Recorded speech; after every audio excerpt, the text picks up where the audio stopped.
they press so hard with the ferrule that they actually scrape it against the bisque. And what ends up happening is on the top of that, it actually cuts away the bristles and breaks them away because goat hair is so soft and so fragile that it actually breaks the bristles away. So it's not that the brush is splitting, it's that the hair is actually getting cut off at the top.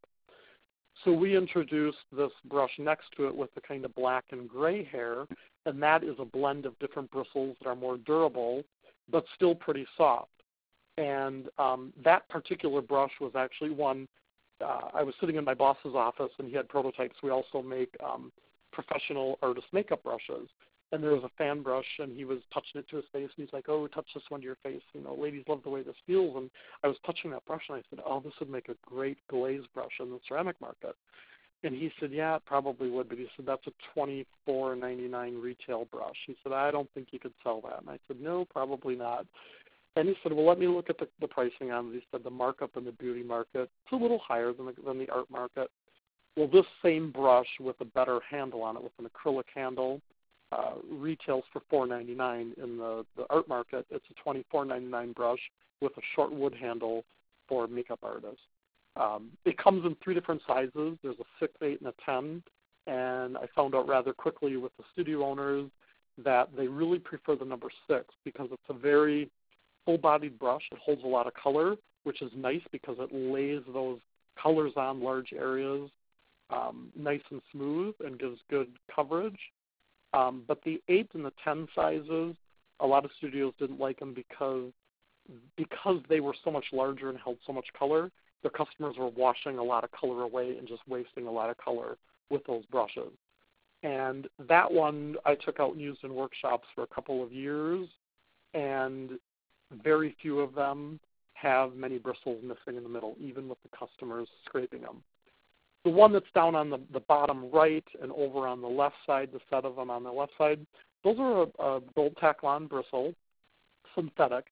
And where I really recommend those brushes, if any of you are using crystal glazes in your studio, the other fan brushes tend to kind of grab those crystals, and because they're so full of hair, the crystals tend to kind of get hung up in the hair on there.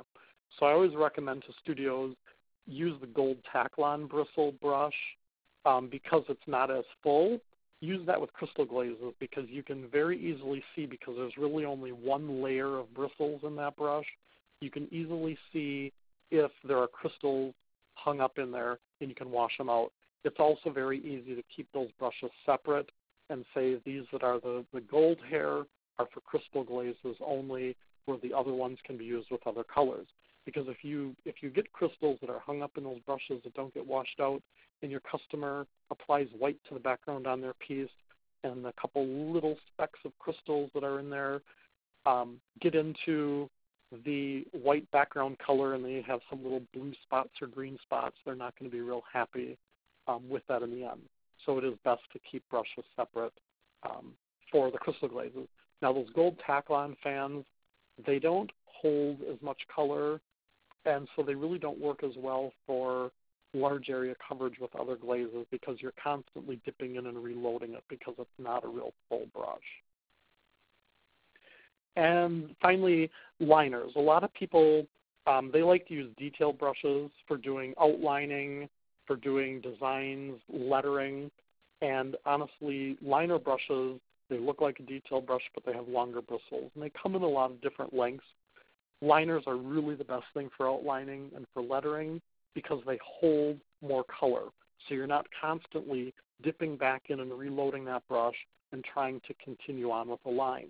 And some people are intimidated by liners, and I do have a video that I'm going to show about doing lettering and kind of how to use that brush a little bit more. And this is the video that I'm going to bring up now.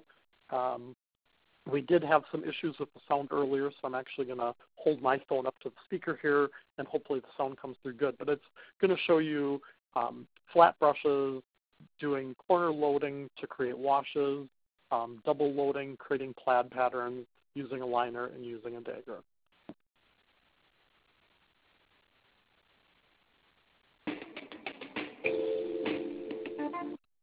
Oh, you know what? I accidentally clicked on the wrong one here. I'm going to go back here because the next video is on banding. All right, let's try this again.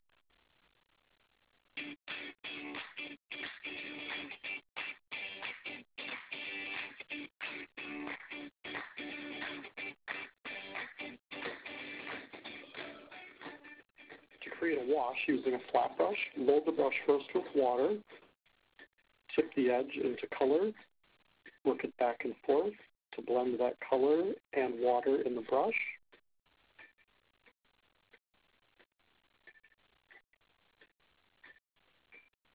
Flat brushes can also be double loaded by tipping into one color, tipping the other side into another color, and then working it back and forth to blend where those colors meet.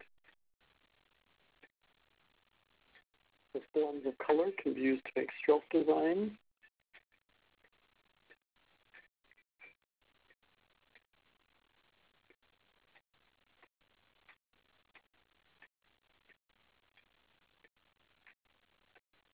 Flat brushes can also be used with color to make patterns.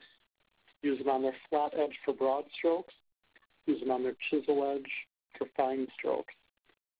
Combine these.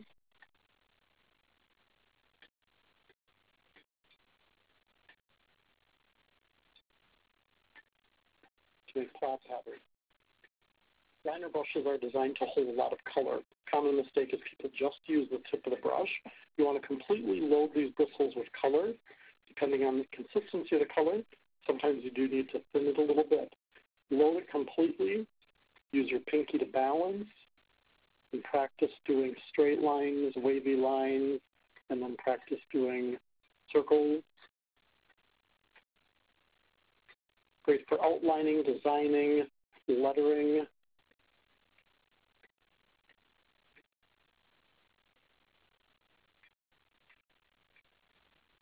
And you don't have to constantly be reloading the brush every time you do another letter. Liners are designed to do long, continuous lines without reloading. Dagger brushes hold a lot of color. They can also be loaded completely, and they can be used for doing narrow lines on their edge, or you can do broader strokes by turning them on their side. That's the dagger brush.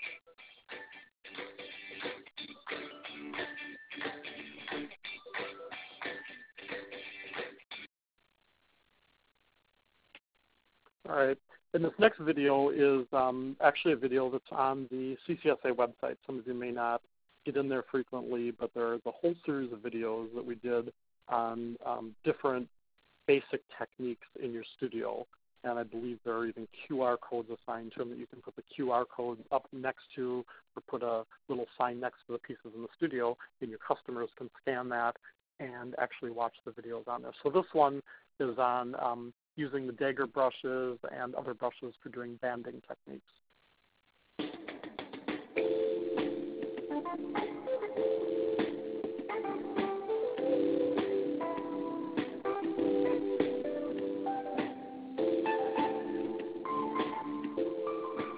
There is a difference with banding wheels. Some people want to use plastic turntables like this to do banding, and you really want something that's high that you can get your hands underneath. Metal ones work best because they're nice, they're weighted, and they get a real nice turning motion, and they continue to turn even after you take your hands away. Plastic ones like this can be wobbly, and it's hard to get your hands underneath to turn them. Some people will place items on there and use their finger underneath to turn, so you can see it doesn't get a nice steady motion and it's real jerky. So a good quality banding wheel does make a difference. When you turn the banding wheel, use your thumb and your index finger to make a motion like this to get it turning. And you want to get a consistent speed. All right, we're going to do some banding. And there are different types of brushes that you can use, but what's going to work best for large area coverage are real full brushes like mop brushes that have a real heavy body to them. Soft fan brushes also work really well, and I'll show you both of these types of brushes being used. We're going to be working with colors that we've thinned. We're thinning them at least 50% water, and as I begin the banding, I'll kind of explain what to watch for. We've got a banding wheel, and most banding wheels have lines on the top that help you with positioning the pieces on them. But sometimes your pieces completely cover the top of the banding wheel, so you have to look from the underside to try and eyeball it. I'm going to purposely take this one off center, because what I do then is I take a stationary object next to it, and I'm just using a brush handle here, and I start turning from the underside. And as that piece turns and it scrapes on that brush handle, wherever it scrapes, I know I need to stop it and shift it a little bit in the other direction. And I keep doing that until I get to the point where the piece doesn't scrape on the brush, and I can hold it up alongside without having it make any contact.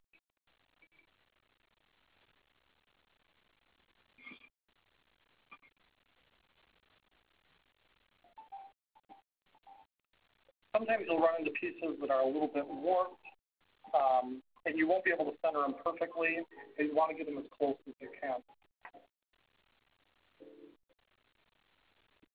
And then just take a brush loaded with water. You want to hold the brush in the direction that the bowl is turning. This bowl is going around this way, so I'm aiming the brush in that direction. Get it turning, and then touch the brush down. And as you touch that brush down with water, you can see where you're doing your banding on there.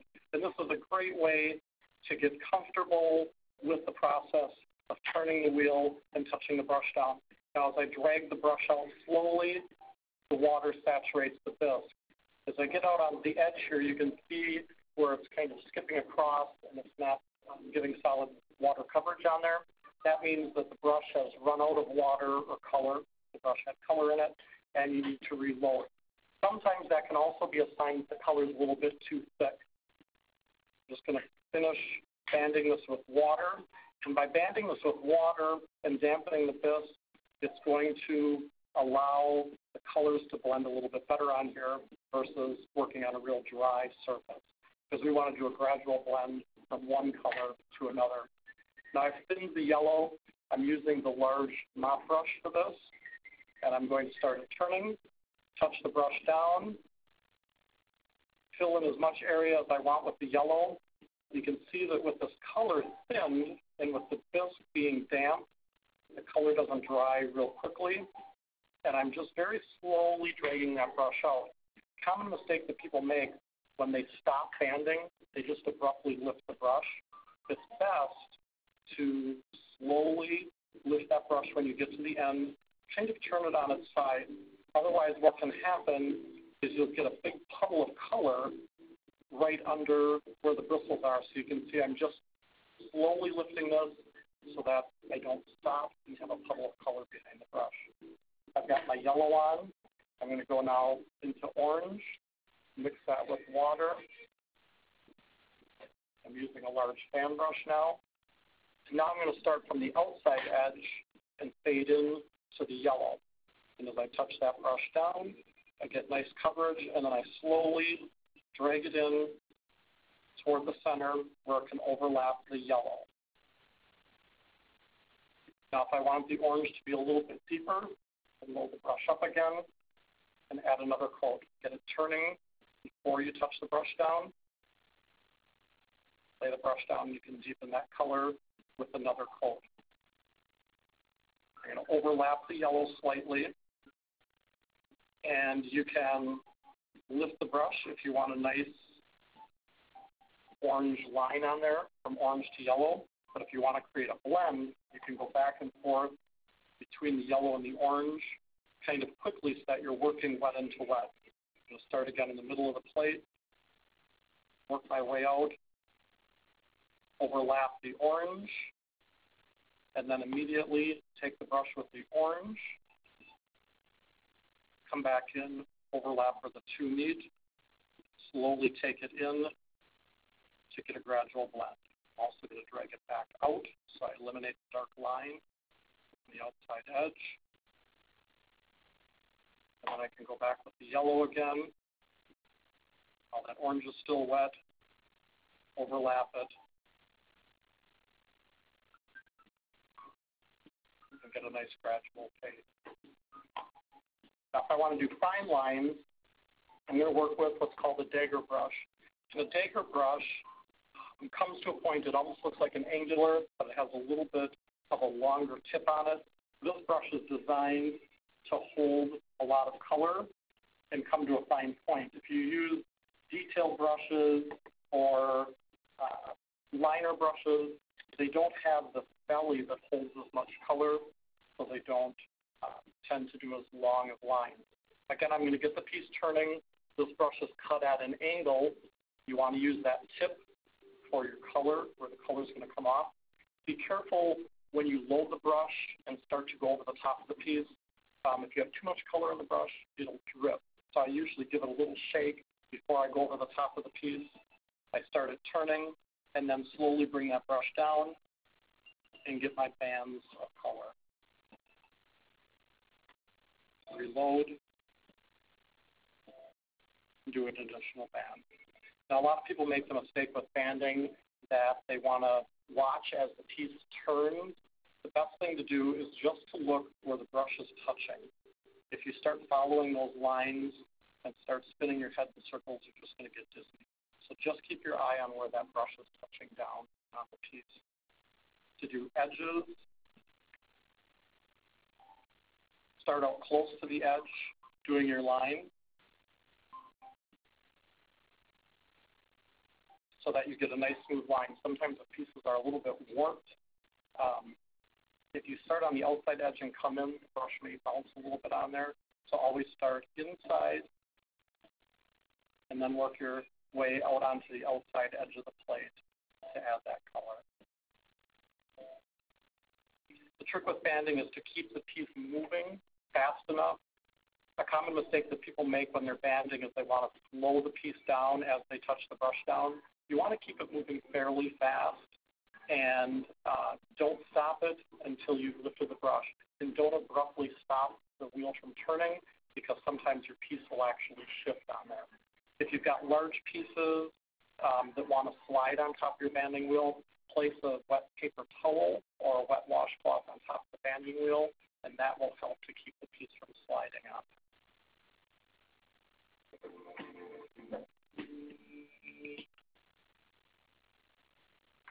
All right, and that video is on the CCSA website, and we'll be adding more videos over time. The last video that I've got, and we're almost done, is the basic brush care, and this is very important in a studio setting.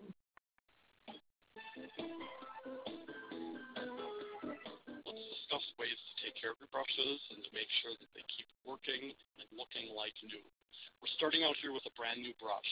Many times when you get a new brush, there will be a plastic covering to protect the bristles. That covering is on there for shipping purposes. You want to remove it by gently giving it a twist, taking it off, and throwing that away. You don't want to save these covers and try to place them back on the brush, because many times you'll get bristles caught in between and it'll bend the bristles and damage the brush. So throw those covers away. Don't try to save them. Most new brushes have a setting in the bristles that will feel real stiff, and you want to work that setting out by breaking up that starch or just by dipping it in water and working it in the palm of your hand. You want to wash that setting away and soften up those bristles. The other thing that this does is it conditions the hair. Now, if you're working with water-based products like acrylics, watercolors, tempera, any water-based items, you want to condition the bristles with the water by working in the palm of your hand. You want to force that water into those bristles. What that'll do is it'll condition the hair so that when you dip into the paint won't start to dry in the middle of the dry bristles. By dampening it, it slows down that drying time there. Many of you may have brushes where there's a little bit of paint that's built up on the inside, and eventually your bristles start flaring out like this. That can be caused by dried up paint down in the base of the bristles. If you're working with oil-based products or different types of media that don't work with water, you want to condition the bristles with whatever media. So with oils, you're going to use some type of turpentine or mineral spirit to condition those bristles. Okay, so you've been painting with your brush, and now it's time to clean the paint out of the brush. I'm working here with acrylic color, but this works with just about any type of media. Obviously, if you're working with oil colors, non-water-based products, you use the appropriate media to clean them out. I'm going going to give this brush a gentle swish in the bottom of this bowl. You don't want to bang the brush up and down or slam the bristles because it can damage that hair on there. Generally, working with a 2 to 3 different compartment basin works best because that first one, you can rinse the bristles out, get most of that color out, give it another rinse in the next one, and another rinse in the last. Okay, you've rinsed your brush. The next thing is to take on a clean piece of paper towel and rub the brush across that surface. If you see color coming out like that, you want to give it another rinse and keep working doing the same thing until that brush comes clean. Now, when you're done using your brush for the day, you want to give it a really thorough wash. And the way to do that is to use some type of soap. And I always tell people, treat the hair on your brush like you treat the hair on your head. Don't use harsh detergents and soaps on there. Use bar soap, dish soap. Avoid those with degreasers because those can actually dry out natural hair. Just inexpensive shampoos or soaps can be used. And you want to take the brush and you want to work it in your hand in that lather, working it gently back and forth to force that soap between the bristles. Give it a good rinse. Work it on your paper towel, and if you don't see color coming out on the paper towel, your brush is good and clean. You want to make sure that you dry off the ferrule of the brush. You want to make sure that the handle is dry, and then you want to take and you want to lay these brushes flat when they dry. A lot of people make the mistake of standing them upright, and by standing them upright in a container, all of the water that's still in those bristles can work its way down the ferrule to the handle of the brush. If the handle is wooden, that moisture can actually soak into the wood. It'll cause the wood to expand, and then the paint starts to crack and peel. The ferrule on the brush, the metal part, will actually stretch. And then as the brush dries, that wood shrinks down, and your end is real wobbly, and the paint starts cracking and peeling off. So a few other things to remember when working with brushes. A lot of times we have a tendency to just set our brushes in the water and leave them while we're painting. It's really best to wash those brushes out in between, even if it's only going to be in the water for a few minutes, because leaving brushes in water, especially wooden handles, will absorb moisture and it'll cause those handles to crack and peel and come apart. So make sure that you wash them thoroughly. Don't leave them soaking in water for extended periods of time. If you're not going to be using your brush for a while and it's going to be in storage, one thing that you can do to help prolong the life is to condition the bristles with some soap. You don't need a lot of soap in there. You don't need a lot of suds. I'm just kind of gently wiping away the extra suds that are in there. Store the brushes flat. Make sure that they don't go into a container where they can go along the side of the container where they're going to get bent. You want them to be able to lay freely in there without having obstacles. A couple other things to remember that will keep your brushes lasting longer is don't be too harsh with them. Synthetic bristle brushes are nylon material. They stretch like plastic.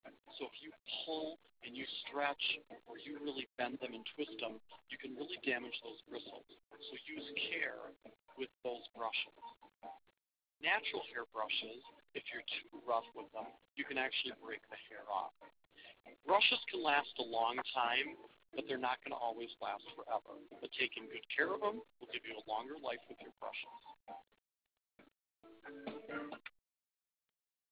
All right, that's the last video. I want to just quickly go through the different types of brushes in the studio setting, and then Laura will do the drawing for the brushes. A lot of studios work with our Aqualon or Majestic brushes. They're basically the same brush. They've got acrylic handles. One has a black handle, one has a clear handle. Very good quality. We kind of call it our Cadillac brush. On average, those brushes, though, cost retail about $7 a brush. Largest brushes are $13, $14. Smaller brushes are around $3. So they're a little bit more expensive. Most studios just reserve those brushes for adults. Then what they'll have for kids is they'll have a big kids choice. Now those have the shorter handles like I talked about earlier. They're colorful, they're fun. They've got the rubber grippers on so the kids know where to hold them. And a lot of studios tell me, well, you know, the parents want the kids to use the big brushes. And I usually encourage people to, if you see, it's very easy to see in the studio, if a young child has a clear handle brush or a black handle brush, it's very easy to go up to them and say, oh, hey, sweetie, here, wouldn't you like to work with some of these really colorful brushes that we only let young artists work with? Rather than saying, you have to use these, you can't use the adult brushes, make it like they're special because they get to use those other brushes. Other common brushes are Soft Grip and our Crafter's Choice. Soft Grip has rubber grippers, acrylic handle. Crafter's Choice is kind of a little bit of a step down, but it has a polymer handle, so it's a little bit softer handle, but still a good brush. But price-wise, you're looking at, for Crafter's Choice, they retail $1.99 a brush, where Soft Grip retails $3.49 a brush. So some studios have the feeling of, you know what, my customers are going to trash the brushes no matter what, and they'll just go with a brush that they replace more frequently and go with something like Crafter's Choice. And I've had studios tell me that the Aqualon brushes they've had for 11, 12, 13 years, others replace those brushes every few years. And it really depends on how busy your studio is. And if somebody uses them for 13 years, usually to me either the brushes are in really bad shape or they don't have the volume that some other studios have. So people always ask, well, how long should these brushes last? It really depends on the volume in your studio. And the Zen brushes I mentioned, those work great with pottery and clay because they're soft. They've got a handle that can score clay as well. But then I'll have studios that say either they're starting up or they just want to have one brush for everybody. They don't want to have to worry about keeping brushes separate.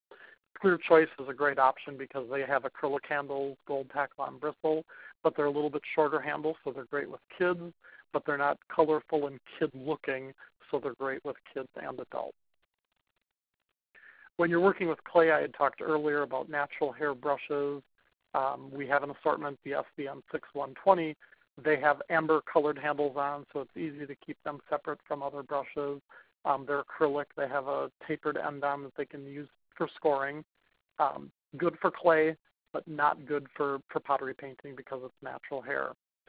Studios also have introduced acrylic painting on ceramics in a lot of their camps and things, or sometimes even in the studio, and they don't want to use expensive brushes like Aqualon for acrylic colors.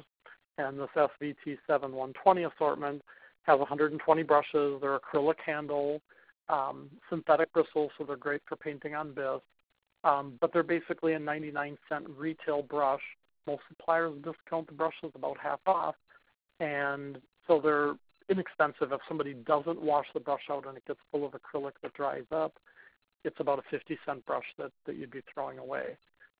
One trick, though, if you do get acrylic, a school teacher told me, soak it in vodka. It can be inexpensive vodka, and then work it in the palm of your hand, and a lot of times that will soften up the acrylic and get it out of the brush.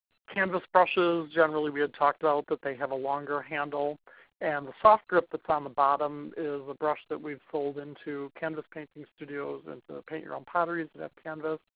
It's a great brush, acrylic handle, but we have found with that brush the rubber grippers on there tend to get paint on them, and it's a little bit more work getting the paint out.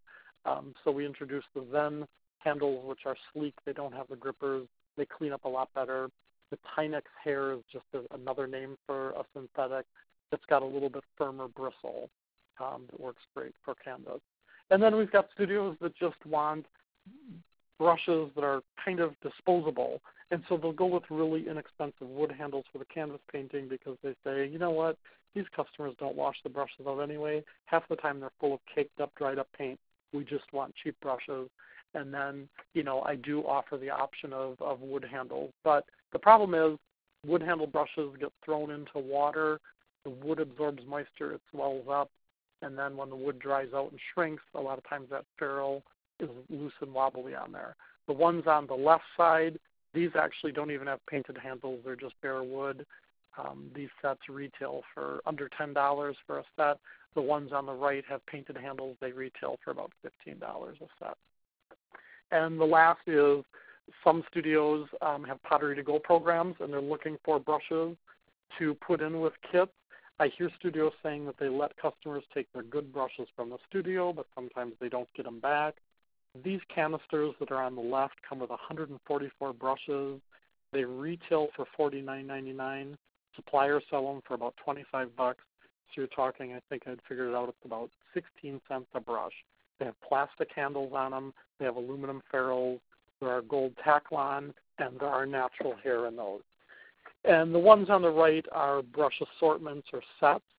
Some studios will sell sets of brushes. It's another way for you guys to generate revenue. Or a lot of studios tell me that they'll have, really good customers who come in on a regular basis, and maybe their studio brushes aren't the best, and that the customer kind of feels like the brushes are kind of junky and they don't get good results. A lot of times studio owners will give them that purple set of brushes. They'll give them one of those. Retail on that is $6.99. Most of the suppliers sell them for $3-4 a set. If it's a customer that spends hundreds and hundreds of dollars with you on a regular basis, give them a set of brushes. They're going to feel really special. They've got acrylic handles on them. They're purple. They won't match any of the brushes in your studio, so it's easy to see that those brushes are some that the customer has. Or if you have pottery to go, offer that as a set of brushes. You can make some money on that. And the other set is just a big kid set for kids. And at this time, we will have Laura draw for the winner, and we will see who that winner is. And I think I have to, if I remember right, Laura, I have to unshare my screen here. All right. All right. Well, thank you, Michael. And we have some questions. We have one question. If you have any questions, you're all on mute, so type them in. So, I picked the winner. I put everybody's name into a cereal bowl because I don't have a hat, and I had cereal for breakfast. So the winner is Lydia Miller, and congratulations, Lydia. And Michael's going to send you an assortment of brushes. I will send you, Michael, I will send you her contact information shortly. So congratulations, Lydia. Thanks for joining us. And so we have one question up from Deborah, and she's asking, let's see, I bought a studio and there's nothing but green brushes. Is it the same as the gold? I'm assuming you're saying that the bristles in there are green.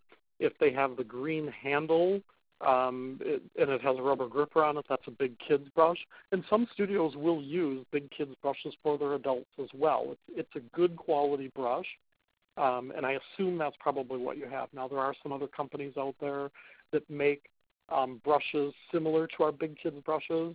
If they don't have the rubber gripper on them, they're probably not our brushes. But yes, that is probably a gold Taklon, and we just dye that bristle fun colors for kids then. All right. And then she had said yes when you were making your reference there. So, and then Kaylin Brady wants to know, is there a video somewhere on how to use that brush washing contraption? That is not up there, but I would be happy to get that video to Laura that she could put that up on the website. I will do that. And Lydia is very excited. She says, thank you very much. So any other questions? Kaylin wants to know if Royal is going to do a special at the convention again, please. Yes, we always do at convention. For those of you going to convention, stop by the booth. We're there to support the suppliers that sell our brushes all year long, and we usually do some type of a show special that the suppliers all honor. And so you can, the orders actually go through whichever supplier you choose, but we will have specials, and I hope to have some new brushes there called Moderna, which are purple metallic handles on them, and we've got some new specialty brushes coming out that I hope to show you guys there. And I'll be doing a whole bunch of workshops at convention as well, so hopefully you'll take some of those. David Hoffa and I are doing one on brushes that's much more in-depth than what we tried to squeeze into the webinar this morning. All right. Well, I'm going to be at convention, so. I hope so. Yeah, me too. So any other questions, you guys? If you have any other questions, type them in now. And if anybody does have questions after the webinar, feel free to shoot me an email. It's just Mike.Harbridge@royalbrush.com is my email. So, well, fantastic. I don't see any other questions here. So, Michael, thank you so much, and thank you all for attending. And, Michael, you're such a great supporter, and Royal is such a great supporter of the CCSA and our members. So thank you for taking time to do this morning and for being such a great supporter of our industry. All right. Appreciate it. Thank you. All right. Thanks, everybody. Have a great rest of your week. Now get out there and start placing orders for sun brushes.